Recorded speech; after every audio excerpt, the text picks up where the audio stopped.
kunin ang buhay ng babae, mananatili siyang buhay. Paano mangyayari? Nangyari sa Biblia ang kabukasan ng mga kamag-alaga.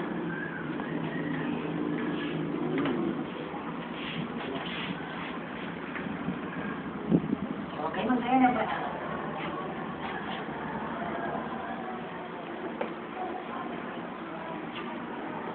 Gusto mong pabilisin?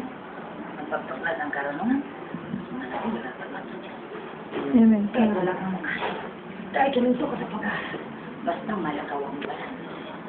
Amen. Mawawala lahat ng bagay. Pero ang kalihitang bagay ng salita ng Diyos ay hindi mawawala. Amen. Pagkat-akas na ng Diyos. Amen. Kaya bibitawan niya sa salita ng Diyos, hindi babalik yan sa Diyos na hindi. Kung walang nangyayari mo.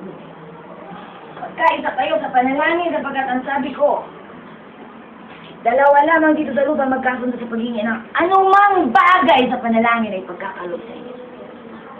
Salamig. Humingi lang kayo. Nasama-sama. Kaya ugaliin ninyo na ang inyong mga kahilingan ay parating niyo sa kapatid at ipanalangin para sa kayo. Amen. Kahilingang pinansyal, kahilingang material, kahilingang imposible para sa kaluwalhatian ng Diyos. Amen. Na mabuhay ka at maglilingkod ka sa Diyos. Buhay ka sa Diyos. Di ako mo sabihin na nagpuyat ka. CAM ka na. Dahil para lang magbigyan ng kaya ng iyong kaya. Paano naman ako?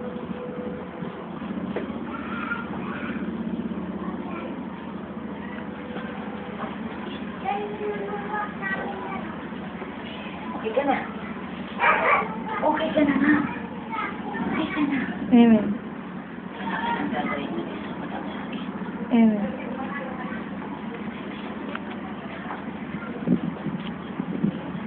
Kayo, ang bahala magpatubo. Ang Diyos na nagtanim, ang pananampalataya, meron na kayo. Sa bawat maririnig nila sa sinig, ay pananampalataya. Kayo na bahala. At kung paano kayo babalik sa tuloy, lalago ang pananampalataya. Amen.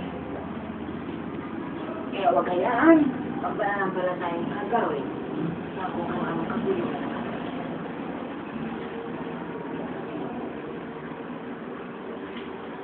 kailangan ko pa ng ganito. Gusto ko pa makita ko ang marami tao. Lagay niya sa mga puso. Hindi mahagot. May paraan ko. Amen. Kung paano nakikita ninyo, ito nga dati, kapag hinihaya, gawin niya. Kaya ito nga, natutuwa ko. Gusto mo palagi, nasayasin. Kahit nahihirapan ang puso at isipin mo, ang Diyos ang dapat masayasin, hindi ka. Amen. Kapag ginawa niya yan, Amen. unahin mo na ang Diyos ang iyong Amen. magbigay kayo at bibigyan kayo. Amen. Gusto, takal, siksik, at tumakas. Amen. Wala pa nagkakalang gawin sa hindi nagkakalang gawin. Amen. Magbigay. Amen.